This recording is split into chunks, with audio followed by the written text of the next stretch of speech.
All right, what is up? Welcome in another episode of GC Live. I'm Wes Mitchell. He is Chris Clark. As always, presented by our guy, Clint Hammond of CMG Home Loans, ClintHammond.com, 803-422-6797, NMLS number 71597. Shout out, as always, to Clint for being our presenting sponsor here on the show, and appreciate y'all for joining us here for the latest episode. Again, he's Chris, I'm Wes. 5 Gamecocks drafted in good spots, Chris, but also I thought the overall number, frankly, was going to end up being a little bit higher. So we're going to get into that, the fits for those guys, and some of these guys who also were able to sign some opportunities after the draft, plus going to talk a little bit of transfer portal as well as I guess the two additions, we haven't been doing our shows as frequently as we used to. You and Kevin did one on Monday, so even George Wilson, I think, would have been already in. But we'll still maybe go back and talk about him a little bit, and we'll talk about remaining targets there in the portal for South Carolina. But first, Chris, 5 guys drafted last week. For the most part, I would say you're always talking about a window where you say a guy could go. For the most part, the guys that did get drafted got drafted in their expected windows. I was just a little bit shocked that an O.D. Fortune, that a Rocket Sanders, even a Josh Simon. I was kind of shocked that some guys did not go late in this draft, but I do feel like overall there was just a lot of depth of available players. Yeah, I mean, it's the point you made on the radio earlier today, Wes, that, a lot of great players. I'm not a draft expert where I could go back and say, this is the deepest draft since 2014. I don't know, but my perception is certainly that this was a pretty deep draft. And, I mean, to drive home that point, the Nagurski winner, Kyle Canard, was the, I think, 19th edge taken in this draft in the 4th round, which was kind of expected, right? But it just goes to show you the overall depth, I think, that was in this draft, particularly at certain positions. And so if you look at it in one way going in, a lot of the guys that ended up going did end up going generally in the range that we thought. Some guys are on the high end of their projection. Some guys maybe a little bit on the lower end. The question was always going to be, when it comes to breaking that record, which is 7, tying or breaking the record, South Carolina twice in its history of the football program has had 7 players drafted. I think, 2013 was the last time? Can't remember off the top of my head. We've written about it before. But if you're going to break that, it's really probably going to be that last group, right? The guys that are a little bit more on the fringe of that 6th, 7th round range, do they get drafted? So it's the ones that you mentioned. It's, hey, does more than one team take a punter? Or does one team take a punter? And if so, is it Kai Kroger? That didn't go that direction, right? Torricelli Simpkins III, Rocket Sanders, Josh Simon, O.D. Fortune, who, by the way, I think was the biggest surprise to me that O.D. didn't get drafted. Not those other guys were certainly deserving. I thought O.D. was kind of firmly a draft pick. All of them will have opportunities, but it didn't go their way. So they didn't end up breaking that record. Still going to have double-digit guys between the draft and undrafted free agency, undrafted free agent deals, and or tryouts in training camp. 15 guys, I think, Wes, already that are confirmed in that boat. So still reflective of South Carolina's overall talent. And when you look at the top half of the draft, the guys that did get drafted, all 4th round or greater, and all really good players who I think found really good spots. Yeah, no doubt, man. Starting with Nicky Memori, who goes to Seattle, a place that has had success in the past with guys like him.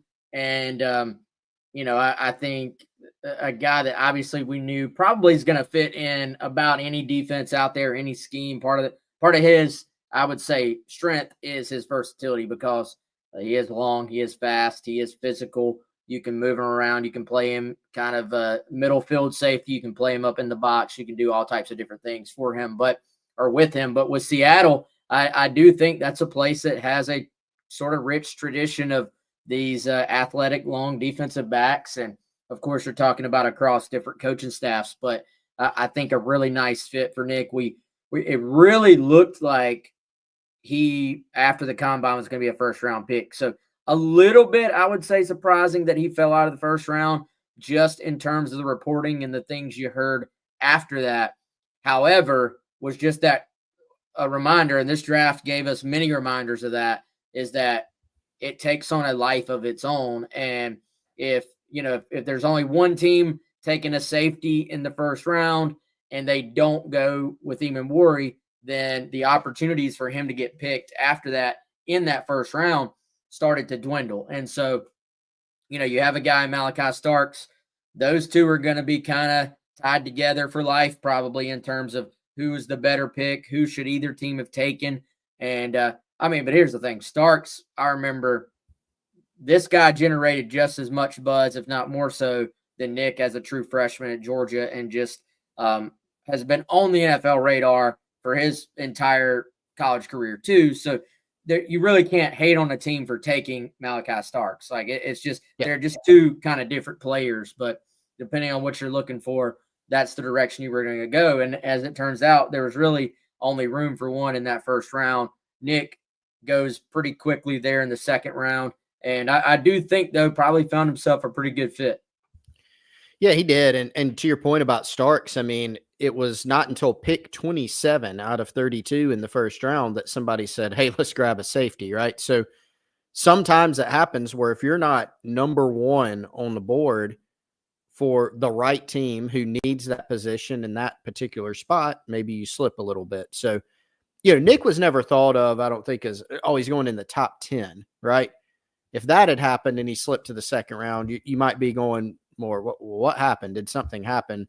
I think it was just more of teams decided, hey, they didn't need a safety until that point. And so you pick Starks. I mean, two very different players, right? Starks, not small by any means, smaller than Nick Hemingway, which most people are, or all people are who are DBs almost, not quite as fast, but, really good in coverage. I mean, I remember this kid as a recruit, great football player. I mean, a dog. So a really good pickup for them.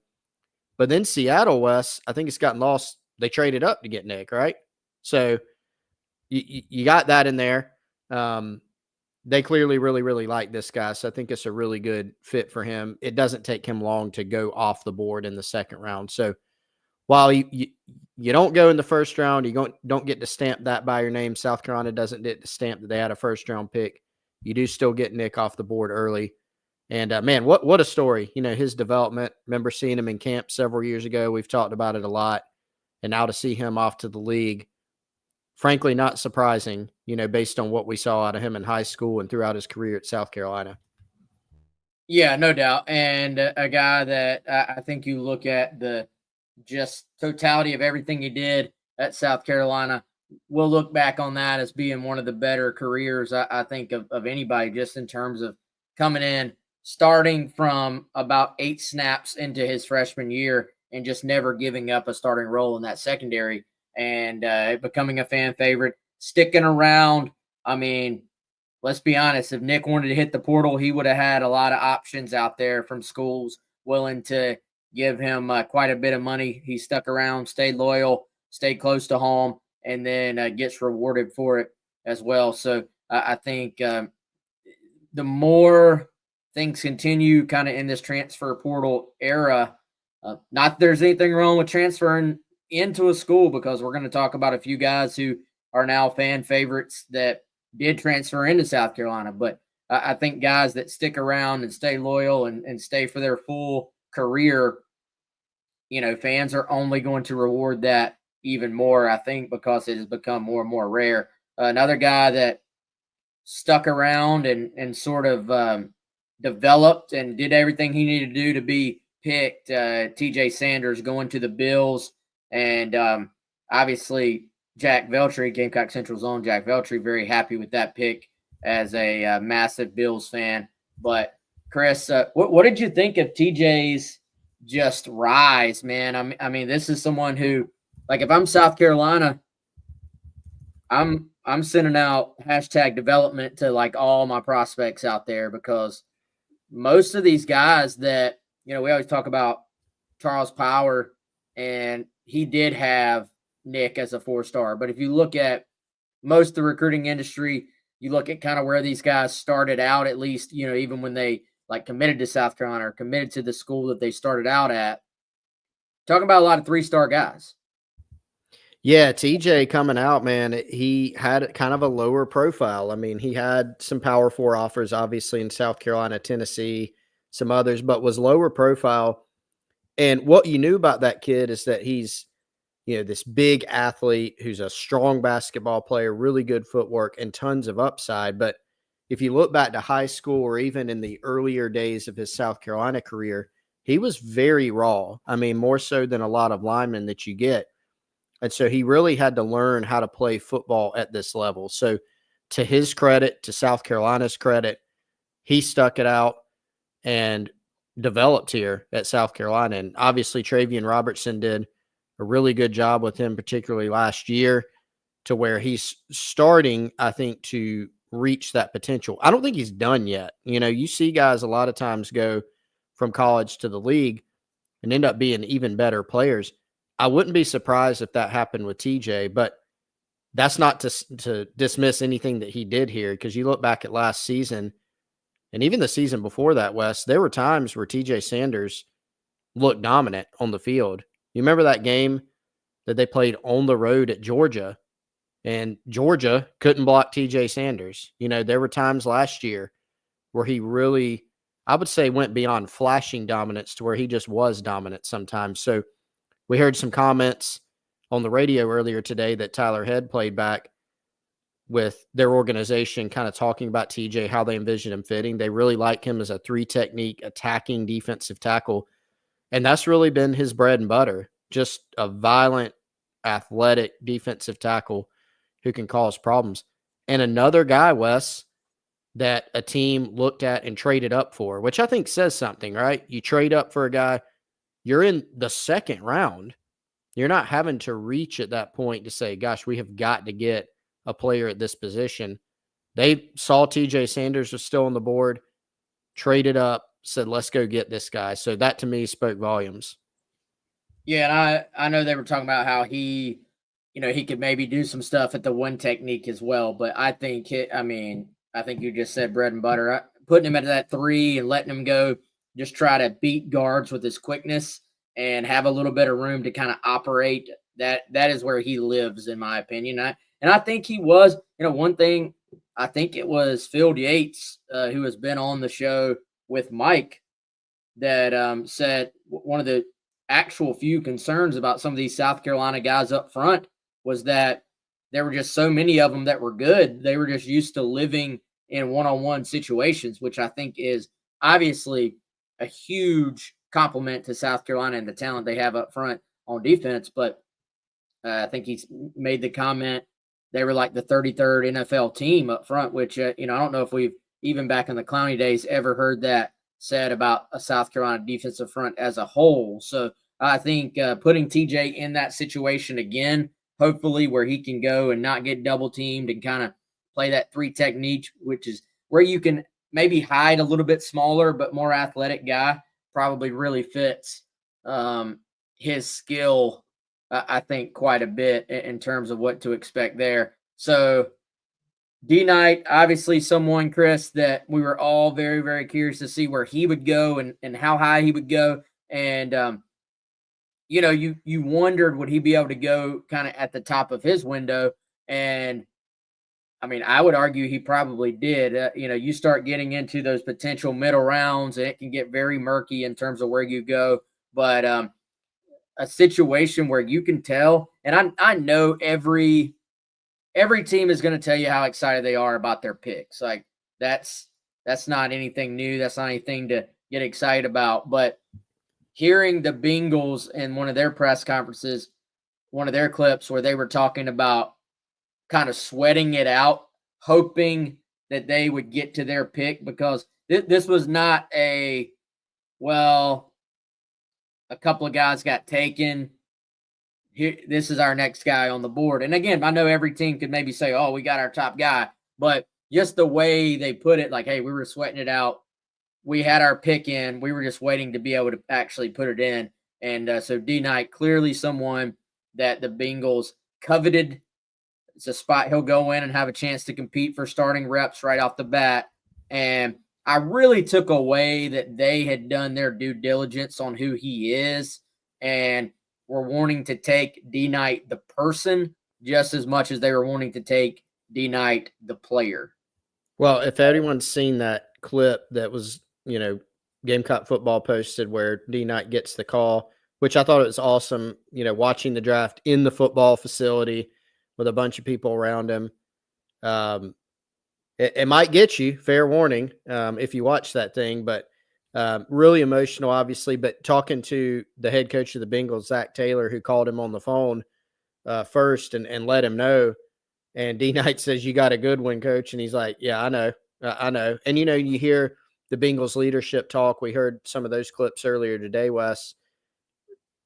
They said, hey, many people we talked to say this is one of the best kids you'll ever be around. And you remember Shane Beamer telling that story about how he talked to Jeff Collins when Jeff Collins was at Georgia Tech. Passed along is probably his favorite player he's ever coached. Just a great story about perseverance for D Knight. A couple years ago, Wes, he played in 3 games and had, I think, 9 tackles on the season. 2 seasons later, he did what he did at South Carolina and now is a second-round NFL draft pick. And so D Knight, I think, was someone who completely maximized his value. I think his slot second round was probably going to be best case scenario for him. And that's exactly where he gets. And, what he did on the field, plus the type of guy he is, we knew he was going to nail the interview process, that everybody was going to fall in love with him as a person. You think about these NFL teams that are investing millions of dollars into a draft pick, a high draft pick. The higher the draft pick, the more money. They want to know that they have a balled-in guy who they're not going to have to worry about. And you're not going to have to worry about D Knight at all. But, of course, that's not good enough. You also have to be a really good football player, which he clearly is too. Yeah, a lot of times, man, when you hear guys maybe talk so much about the person and great leader, great blah, blah, blah, blah, great worker, sometimes that's maybe a little bit of like a quarterback who is a game manager. Like you're maybe speaking to those things because they're not a good enough player or not a good enough athlete. And what we see with D Knight is, this guy, especially for the college level, is a freak athlete, and certainly an NFL level athlete. I know you get up there and everybody's on the freaks list in the NFL, but he certainly will fit in just fine. I feel like once he gets up there, and I even remember him talking to us on one of those Garnet Trust interviews saying the biggest thing that maybe changed his life as a football player, as a linebacker, was just the film study and kind of learning how to actually scout an opponent and know what to expect and to know tendencies. And that is something, the greatest NFL players out there, in my opinion, yeah, they have the natural ability, but the greatest ones are the ones that just take it as it's a job, it's a profession, and just do everything they can off the field to put themselves in a successful situation. So certainly feel good about D Knight doing all those things, and just the guy you pull for. You can't help but pull for Demetrius Knight, and someone in just 1 year. Same thing we'll say about Kyle Canard, who we'll talk about here in a second. In just 1 year has absolutely became a fan favorite and became someone that everybody here loves. Kyle Canard picked in the 4th round. Chris, this is one I think a lot of people were saying, what about Kyle? Why hasn't Kyle been drafted? However, I think a little example, and this is not any shade, but just NFL, they look at different things than maybe we look at in college. And it's not all about production. It's not all about how you matched up in college. They have very specific things they're looking for in terms of size, in terms of twitchiness, speed, stuff like that. And so there were some people I think that maybe just hadn't quite followed the draft process to this point as closely, that were going, hey, I thought Kyle was going to be off the board a lot sooner. If you really kind of dove into it, though, I just looked at it on NFL.com right now. His draft projection from before the draft, they didn't even put a window. They said 4th round, and that's where he goes. So those guys nailed that one pretty well, and just a guy who was super, super productive for South Carolina. Don't get me wrong. And I think, like all these guys we're talking about, he's got a chance to have a very long career, even as a 4th rounder. But went actually about where he was projected, frankly. He did. And, I was texting with somebody who I know well, who very closely covers the draft and generally has a pretty good sense. And it was this is how I put it earlier today, Wes, when we were talking about this. You can go in knowing, okay, Kyle Canard has a 4th round grade. That's what you should kind of be expecting. If things went extremely well, maybe he moves up to the 3rd. If things go not as well, maybe he slips a little bit. Maybe he goes down to the 5th or something like that. But generally, you expected 4th. And the problem is you're watching the draft and you see, I think it was 18 other edges go in front of him, and you're like, all right, okay, here's this guy. Yeah, that's a good player. But Kyle Canard, he's the Nagurski winner. He had a great game against the number 4 overall pick in the draft from LSU.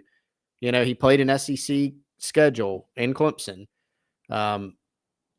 He has physical traits that you feel like will carry over. You don't look at him and go, oh, he can't really do this. He doesn't have this. Just a good college player.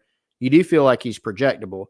So I don't know if that makes sense, but there's kind of this tension between knowing that's generally where he's pegged, but also as you see the guys come off the board, some people, if you're like me, you might be sitting there going, all right, seems like he should still be going ahead of some of these other guys. But like you said, NFL measures things how they measure things. That they might end up getting it right.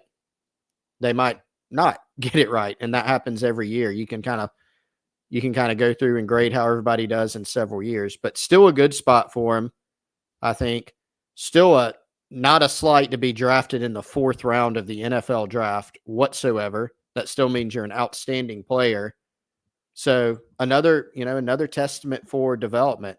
Kyle had one more year to play, chose to play it at South Carolina, and certainly had a great year, his best yet in college, won the Nagurski, and is now a 4th round draft pick.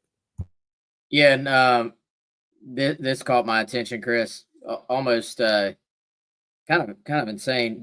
So NFL.com next gen stats, they have all this stuff you can look at now, and you kind of like, all right, is this just crap or is this worth paying attention to?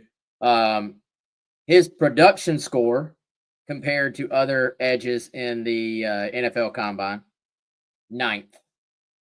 His athleticism score compared to other Combine defensive end / edges, 29th.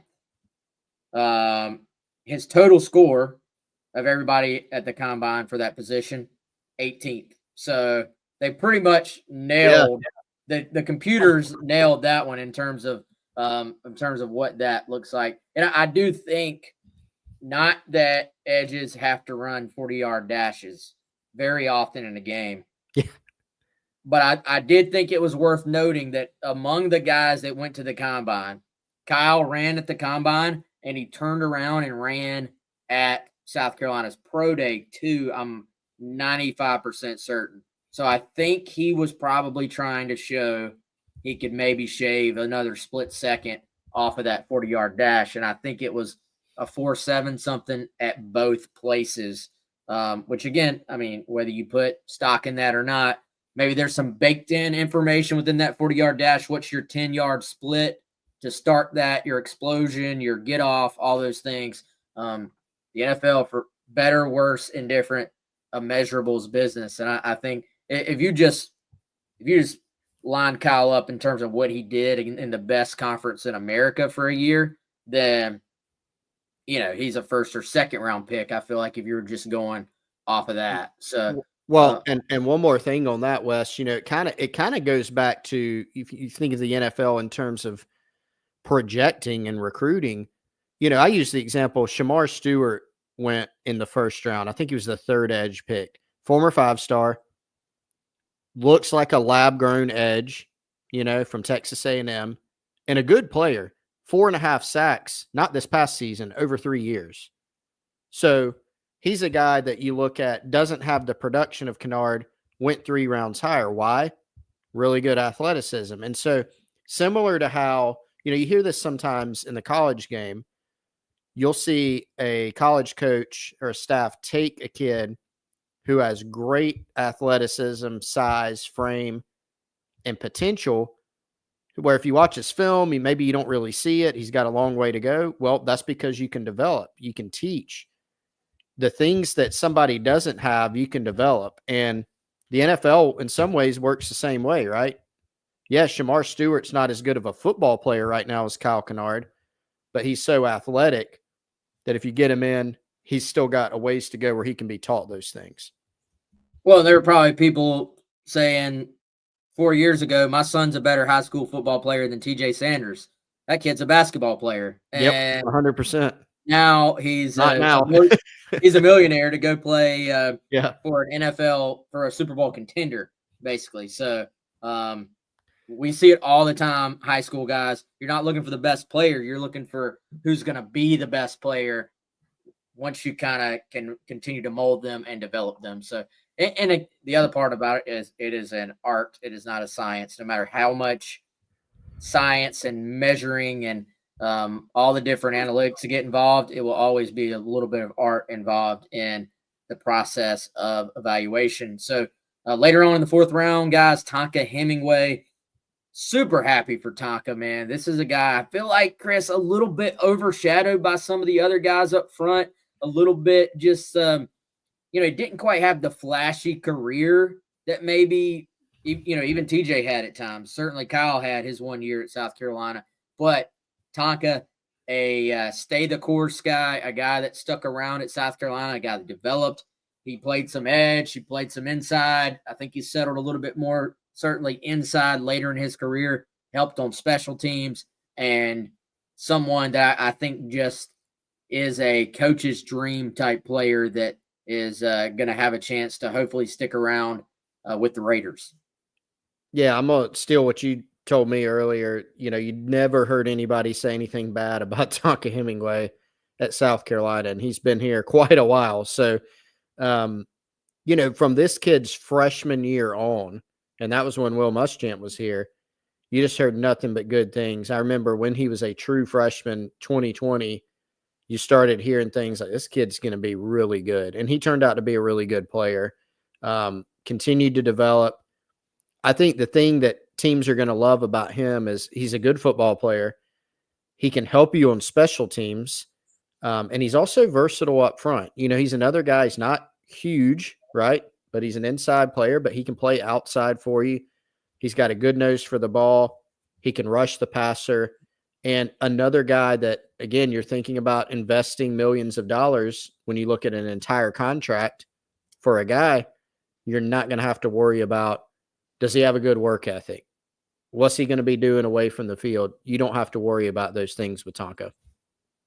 Yeah, no doubt, man. So, as we close out our NFL draft talk, let's Chris, let's talk some transfer portal here in a second in terms of spring window closing, Carolina retaining guys, Carolina trying to add some guys as well. But first, do you want to tell them about one of our newest sponsors? Yep, let's tell them about Palmetto Golf and Belts. That's palmettogolfing.com. Remember it, great domain, palmettogolfing.com. Our friend Brandon, big Gamecock guy, longtime member of GamecockCentral.com and the Insiders Forum, where you should be. You can see his products on there. A lot of members, actually, Wes, have been ordering stuff directly from Brandon at palmettogolfing.com, posting their reviews on the site. They're loving it so far. If you are a golfer, we are, of course, right in the middle of golf season. Brandon has custom golf custom golf towels, custom golf tees, and custom golf gloves is what I was trying to say. He's got the South Carolina colors. He's got the palmetto tree. I've got some of the products. They're extremely well made. He's also got custom needlepoint belts. You can get that in the cross logo design. You can also get them in the garnet with the South Carolina palmetto tree and moon. Great stuff.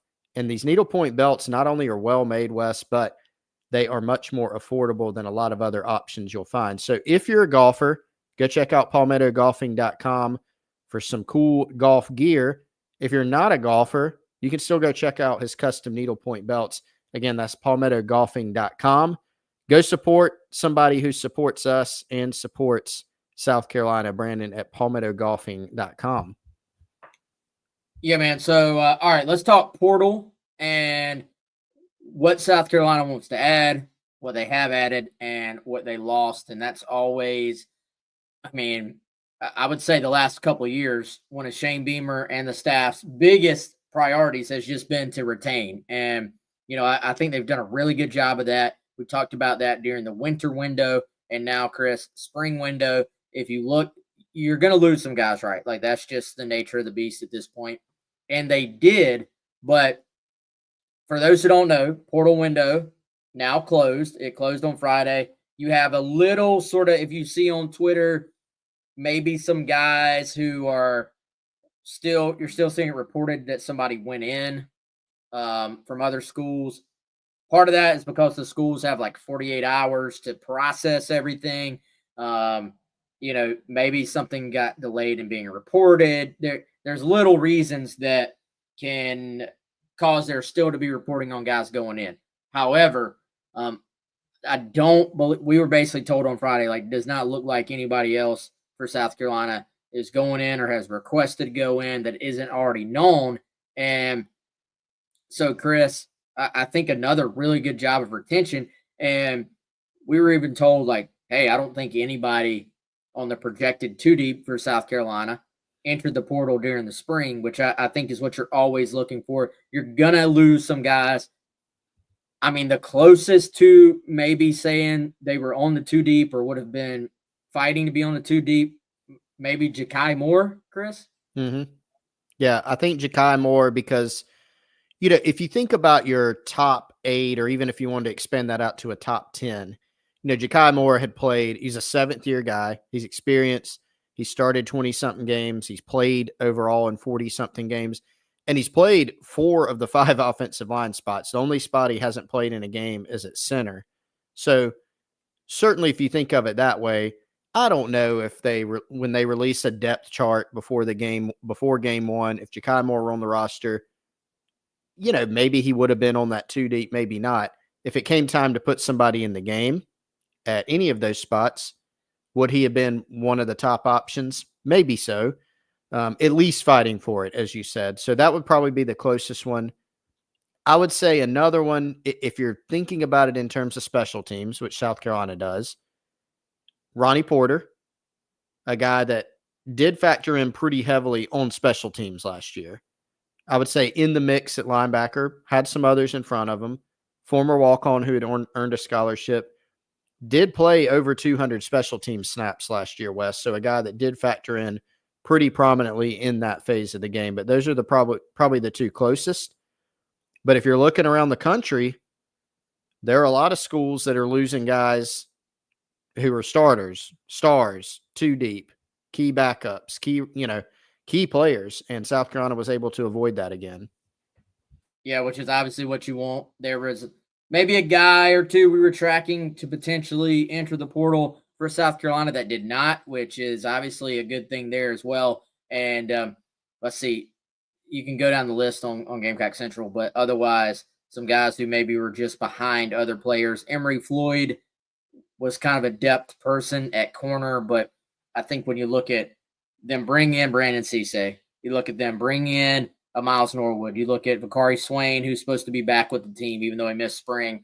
And then, of course, Judge Collier, who is kind of your cornerback 1, then I think it was going to be tough for Emory to find the field a lot. And he obviously kind of saw that. Writing was on the wall a little bit. I would say writing was on the wall for a fan favorite in Dante Reno as well. And just a situation there where Dante, I'm sure, saw what Cutter was doing, saw what Aaron Nolan was doing. And then, of course, one of what I think is one of the biggest developments of the entire spring was the move back to quarterback of Luedecke, and something where all of a sudden Luke is firmly in that mix for that backup quarterback battle. And if you're Dante and you're looking at the older players being in the position they're in, Then you're looking at Cutter coming up behind you, making some noise, and all those things involved. Maybe some writing on the wall there too. So far, Dow Loggins at App State has landed Emory Floyd. He's had Dante Reno on campus. Reportedly was going to visit. I'm assuming he made it in over the weekend. And then, Chris, I've heard he is making a play for, I don't know if he visited with Dante or not, but I've heard he's making a play for Cam Pringle too. So that would be some pretty smart portaling, if you will, for Dow Loggins at App State, in my opinion. Yeah, it would be. I mean, there's obviously a relationship with Reno. Reno is familiar with the offense from running it last year, not in games really, of course, but throughout an entire year of practice. And Loggins has familiarity with those three guys. Emory Floyd West was, I mean, all those guys had offers and were, in a relative sense, highly ranked guys, but Emory Floyd was a 4-star, a guy I really liked out of high school, has speed, has size, was a sprinter for a while on South Carolina's track team. For whatever reason, just didn't come together here, but someone that I think still has ability, and I think that would make a lot of sense. It is, especially at that G5 level. Are we still calling it G5? Is it G4? Whatever G it is. You got to be smart and resourceful now. And I think those would be some good gets. One is in the boat, but all three I think would be good gets for them. Yeah, for sure. So we'll see if that happens for Dow. Something to keep an eye on there. And hey, if you're going to win in this world right now, if you're a coach going to a new place, you got to use your prior connections and try to bring in some help. I think we've seen that really across various sports. Seen it with Ashley Chastain in softball, bringing in all those Charlotte girls that can play too. So you've got to be very resourceful in terms of those things at your new place. All right, Chris. So South Carolina right now, in terms of portal additions, they have Damon Clowney. They have George Wilson, who was a story 5 years in the making. And then they're looking to add, and this is what I think is always interesting. Beamer said, I mean, this was, a week ago in Florence? Hey, D-end and defensive tackle. And in the time since then, they already had Clowney. In the time since then, they have added George Wilson. But then also, you look at Ja'Kai Moore going into the portal. You look at Cam Pringle had just gone in the portal. And what are you saying? Well, maybe it shifts a little bit, right? And you're going, do you need to add an offensive lineman or two? And so far, it looks like that sort of targeting has kind of shifted a little bit to where they're going defensive tackle and offensive line or two as well. And let's start with D-line, because I still would maintain that's kind of has been the biggest overall priority for some time. And it really appears Georgia Southern's Troy Pikes, who considering South Carolina, he should still be on campus right now as we speak, considering Georgia, Ohio State, Georgia Tech. So you're in a battle with some schools you want to be battling with. And it appears right now, I'm not saying there's not someone else out there that we're just not aware of right now, but it appears right now there is quite a bit of attention on Pikes in that South Carolina ops building. Yeah, Pikes is someone, Wes, that it was really interesting because sometimes you see guys that are, okay, they're going somewhere to play their last year, right, and really max things out. But Troy Pikes has multiple seasons of eligibility left. He also was not a full-time starter at Georgia Southern. And so that's caused some people to go, wait a minute, I couldn't start for Georgia Southern, whatever. But then you look at the schools that are talking to him that think he's really good. And it almost goes back to the NFL draft analogy we were making, right? Where you're recruiting the type of player that you could be getting. Now, if you're looking at, I think a lot of Gamecock fans, and this is actually fair if you think this, have wanted, all right, which defensive tackle are we going to bring in who was a starter at Big School A, who's in the portal, who we're going to plug in and is going to be a starter for us? And it hasn't taken shape that way. I don't know. We didn't really expect it to. It's just kind of, hey, what is going to happen? Instead, it's really focused on Pikes here in the last several days, who's on campus. As Georgia, Georgia Tech, Ohio State have all been in the mix for him. This is a kid that, didn't start last year, but has played a lot. And talking to some people who are familiar with this game, the feeling is he's got a lot of potential. So actually, Wes, I think he would help this year, but I don't think he would be the type of player that he can be in a year or two, if that makes sense. So this would still be a really good, I think, get for them and would fill one of those needs that they're really trying to fill in this class.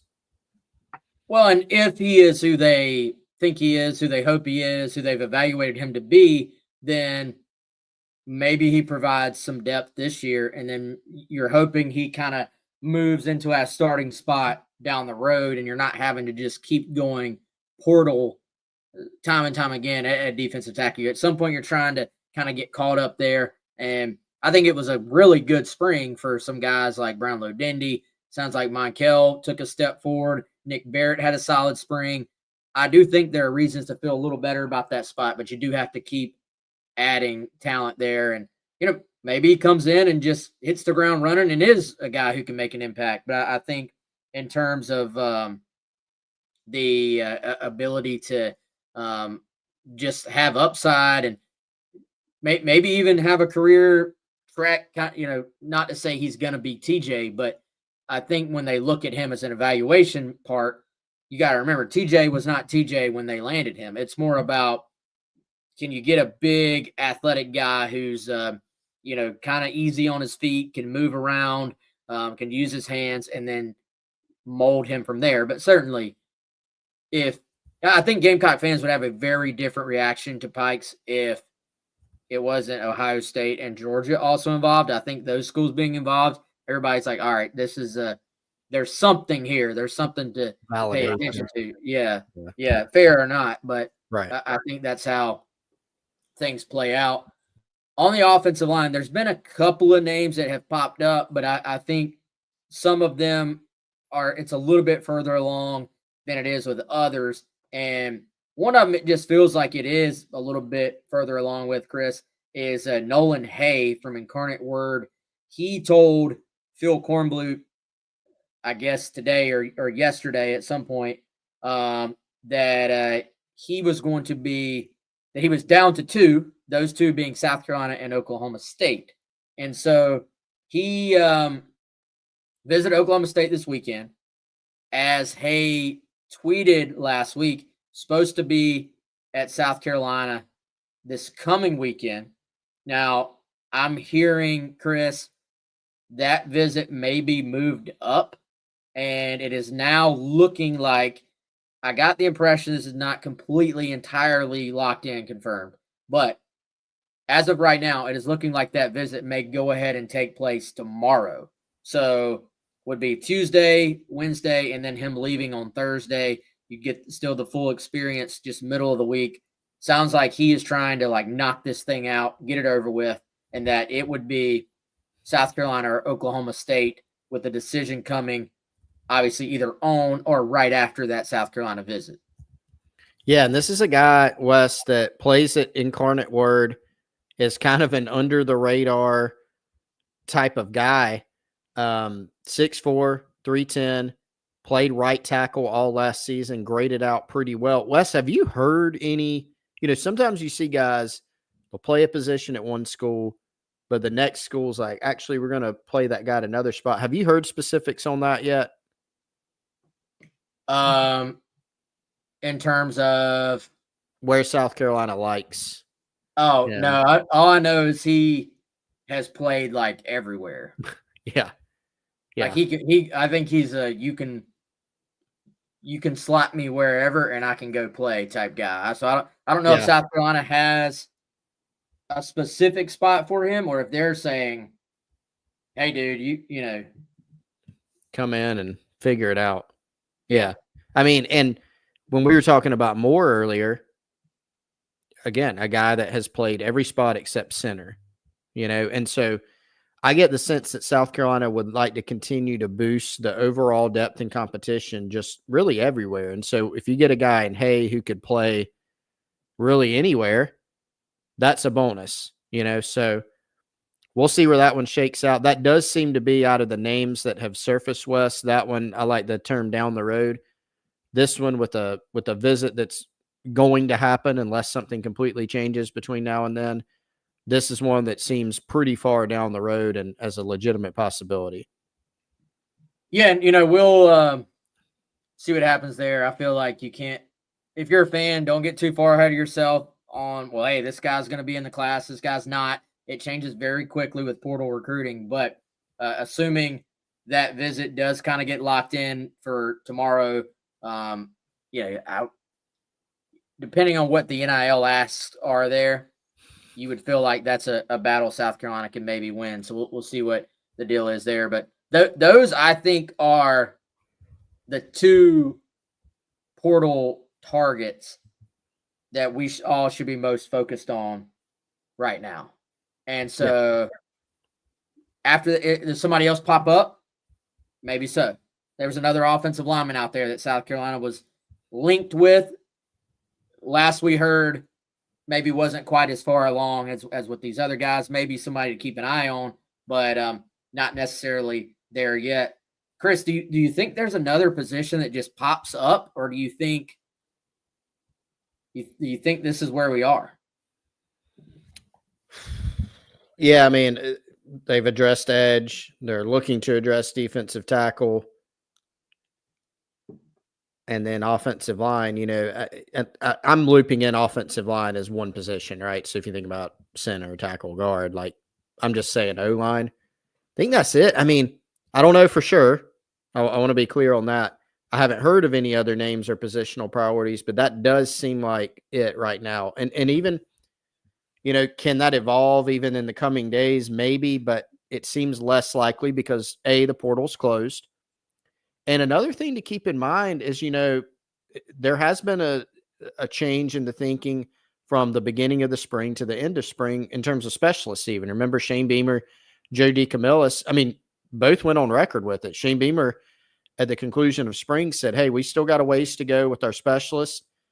We came into the spring thinking, hey, maybe we need to go look in the portal. But by the end of the spring, they had changed the thinking on that. So just with where they are, kind of in the calendar and the order of operations here, does seem like those are the three positions that they've been focused on addressing.